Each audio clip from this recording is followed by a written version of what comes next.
បាទសួស្តីបាទទៅកាន់មកប្រិមិត្តយើងបាទការប្រកួតបាល់ទាត់វគ្គជម្រុះ World Cup បាទចុងសប្តាហ៍បាទនឹងបញ្ចប់នៅយប់នេះហើយបងប្អូនយើងបាទយប់នេះក៏មាន3គូចុងក្រោយបាទជូនបងប្អូនផងដែរបាទធ្វើការលេងកម្សាន្តនៅក្នុងក្រុមបាល់បាត់មីនបាទគូទី1បាទការប្រកួតរវាងក្រុមជំនឿជាតិហូឡង់បាទត្រូវប៉ះជាមួយហ្វាំងឡង់ហូឡង់ត្រូវការ3បន្ទុកបន្ថែមទៀតខ្លួនទឹកដីដើម្បីឈរលេខ1ដើម្បីសមត្ថភាពលេងនៅកាន់វគ្គផ្នែកវត្តនៅអាមេរិកហើយ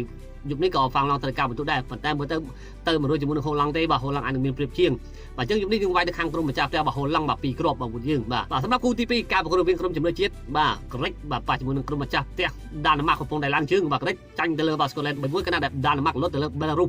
6-0យប់នេះបាទក្រុមដាណឺម៉ាកតណាបាទអញ្ចឹងយើងលេងនៅខាងក្រុមបាទដាណឺម៉ាកម្ចាស់ផ្ទះបាទ75បងប្អូនយើងបាទយើងវាយ75បាទគូទី2គូចុងក្រោយបាទគឺស្កូតឡែនបាទតទៅលើបាទបែឡារុសបាទ2គ្រាប់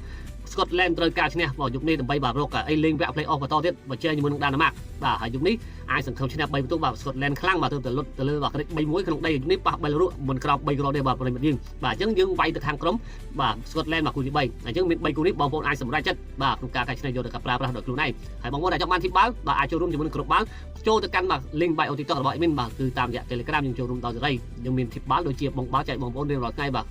អរគុណសម្រាប់ការតាមដានកុំភ្លេចចុច follow admin ដើម្បីទទួលបានតម្រូវបានបន្ថែម